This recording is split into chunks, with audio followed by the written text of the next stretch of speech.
Hello, back again with me in this session. First of all, I'll be reviewing the story, Charlie and the Chocolate Factory. So, without any further ado, let's jump right in. The story is about a journey of 5 children who won a chance to enter the world's most extraordinary chocolate factory. But in the end, it was not about luck, it was about character, and that's where Charlie Pocket stood out. Before stepping inside the factory gates, each child carried with them their own desires, flaws, and dreams. Some sought fame, some chased greed, and others demanded attention. Yet among them was Charlie, a boy who had nothing but hope, kindness, and love for his family. His journey would soon show us that sometimes the smallest person carries the greatest heart. Charlie Pocket is a little boy who grew up in poverty. He lived with his parents and all 4 of his grandparents in a small, crumbling house that barely fit them all. Life wasn't easy for them because they were very poor. Charlie's mother often cooked simple meals like cabbage, bread, or potatoes, while his father worked at a toothpaste company. Charlie loved chocolate more than anything, but most of the time he could only dream about it, because he almost never had the chance to buy one. In the town where Charlie lived, there stood the largest and most famous chocolate factory in the world. Every time Charlie walked past it, he could only breathe in the sweet smell of chocolate drifting from inside, secretly wishing that one day he could step through those gates and taste the chocolate of his dreams. One day, Willy Wonka, the owner of the factory, made a big announcement. He was looking for someone to take over his chocolate company, so he came up with a contest that only 5 golden tickets were hidden inside the chocolate bars package, and whoever found them will get the chance to enter his factory. The very next day, the first golden ticket was found by Augustus Gloop, a greedy boy who lived to eat. He bought piles of chocolate bars, and sure enough, he discovered a golden ticket inside one of them. Soon after, the second golden ticket was found by 𝑪𝒉𝒂𝒂𝒓𝒄𝒂, a spoiled girl who always got whatever she wanted. Her wealthy parents bought boxes and boxes of chocolate until finally one of them refilled the tickets.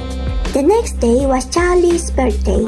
His family saved up to buy him a single chocolate bar, hoping just maybe there would be a golden ticket inside. But when Charlie unwrapped it, all he found was chocolate and nothing more. The third golden ticket was soon found by Violet Beauregarde, a competitive girl who loved chewing gum more than anything. After that, the fourth was discovered by Mike TV, a boy who spent all his time glued to the television. That means only 1 golden ticket was left, and everyone was desperate to find it. Then, on one cold winter afternoon, Charlie stumbled upon a single coin buried in the snow. With it, he bought himself 1 chocolate bar, and when he slowly unwrapped it, there it was, the 5th and the final golden ticket. Charlie couldn't believe his eyes. Against all odds, the boy who had nothing now held the chance of a lifetime. Charlie then rushed home, clutching the ticket tightly in his hand. He tells his family, and they're all happy for him. And the first person he wanted to share this miracle with was Grandpa Joe. Grandpa Joe, who had been bedridden for years, suddenly found the strength to get up. With Charlie's help, he agreed to come to the chocolate factory with him. The long-awaited day finally arrived. The 5 children, Charlie with his Grandpa Joe, 𝑪𝒉𝒂𝒂𝒂𝒓, Violet Beauregarde, Mike TV, and Augustus Gloop stood before the factory gates. Crowd gathered around, eager to see what lay behind those gates. At last, Willy Wonka himself stepped out, cane in hand, and with a smile he welcomed the winners into his chocolate factory. Once they're inside, they were amazed. They saw a chocolate river, candy trees, and meadows made of sugar. But soon, one by one, each child's flaws led to their downfall.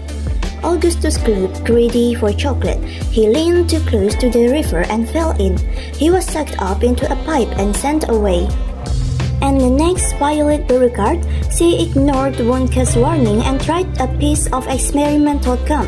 She swelled up into a giant blueberry and had to be rolled out.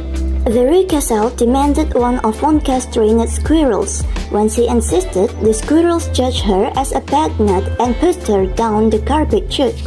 My TV tried to use Wonka's teleportation machine. He shrank down to a tiny size and had to be carried away. In the end, only Charlie remains from the rest of the contestants. Unlike the others, he had shown kindness and honesty in himself. Willy Wonka then announced Charlie as the winner. Willy Wonka also revealed the true purpose behind the contest, that he had been searching for someone worthy to inherit his factory.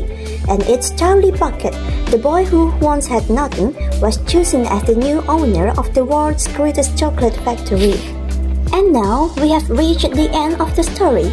I will give you my honest review of how I feel after I read the book. So, I see that Charlie and the Chocolate Factory isn't just a sweet children's book. It's actually pretty dark when you look closer.